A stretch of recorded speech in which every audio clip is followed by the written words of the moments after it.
Hello, wonderful family. Another glorious day and another beautiful opportunity to share the word with you. Hallelujah. Can you join me for us to study from the book of John, the Gospel of John, chapter 2? And I'll be reading from the King James Version. Join me. And the third day, or on the third day, there was a marriage in Cana of Galilee, and the mother of Jesus was there. So Jesus' mom was invited to this wedding. And both Jesus was called and his disciples to the marriage. So Jesus' mom, that's Mary, Mother Mary, and Jesus and his disciples were invited to the marriage. And when they wanted wine, the mother of Jesus said unto him, They have no wine. So in this instance, during the festivities, they ran out of wine, or wine was getting low. And then his mom turned to him and said, They have no wine. So in essence, she informed him of the situation. So to speak, you could say she offered a prayer to him. There's no wine, with the expectation that he was to sort out the problem. Jesus said unto her, Woman, what have I to do with thee? Mine hour is not yet come. Or in essence, saying, What's my business with this? It's not yet time for me to get to start doing miracles. Anyway, that's a story for teaching for another day, or a topic for another day. The most important thing I want us to take off from here now is verse 5. His mother said to the servants, Whatsoever he said unto you, do it. Where there's a problem, take the problem to the Lord and then listen for his instruction. And then whatever it is he tells you to do it. That is how that problem gets solved. She didn't think up the solution to the problem. She just knew that the solution was in the hands of the master. And then she instructed with wise counsel to the servants, irrespective of whether the thing sounds stupid or not. As long as he's the one who tells you to do it, do it. Say whatever. I read it again. His mother says unto the servants, Whatsoever he said unto you, do it. If he said, Put your foot inside the bucket, do it. If he says, Stand on your head, do it. Now see the crazy thing he asked them to do. And they were set there 6 water pots of stone, after the manner of the purifying of the Jews, containing 2 or 3 firkins apiece. So these were ablution pots. And he was going to convert ablution pots of water to wine. If you think about it, crazy. It just went against the norms, standards of everything. But the instruction was, anything he tells you to do it.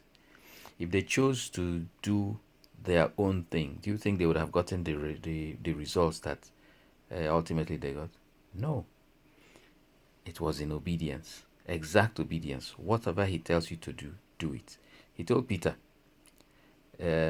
take the, what do you call it now? Cast your net onto the right side for you to catch a draught.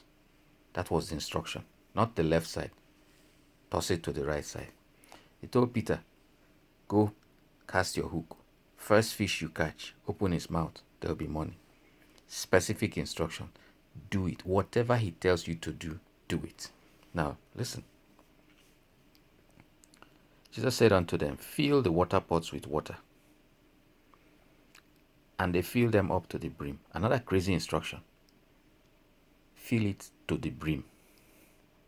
So those that were filling it, they could see that it was water they were adding. That would have really scattered something in their minds. It's not as if they were oblivious to what the contents were. They were the ones who saw that it was water and they put it in. So going against the grain, going against logic, everything in them would have been fighting them. Say, are you not doing something stupid? But he said, fill the water pots with water. And they filled them up to the brim. And he said unto them, draw out now and bear unto the governor of the feast. And they bear it. So they followed the instruction. They filled to the brim. So they carried out that instruction. They filled it. So they knew that it was water they poured in there. It now says, draw out. So they saw that they drew out water and take it to the governor. Imagine the craziness of that. So some point between where they drew out and they got to the governor, that's when the miraculous happened.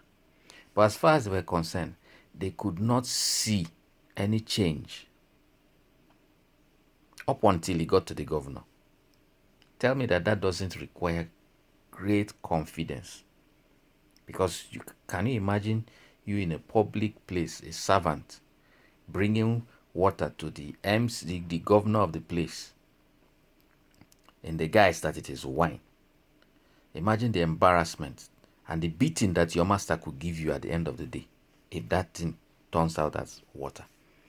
But they listened to what Mary had said. Whatever he tells you to do, do it.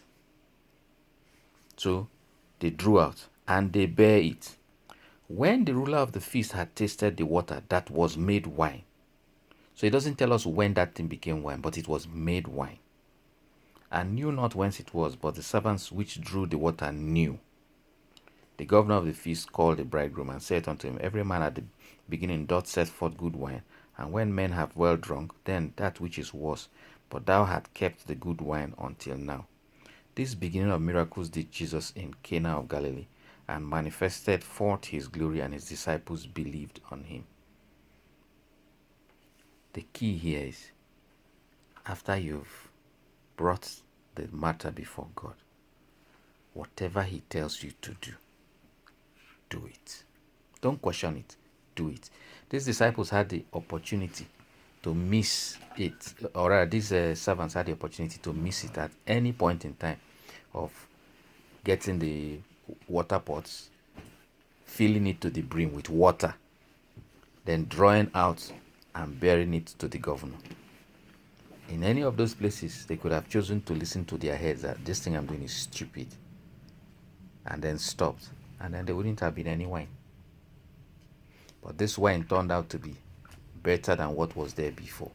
If God gives you an instruction, when you follow it at the end of the day, it is going to turn out as he said, better than how it was before. God bless you. Hallelujah.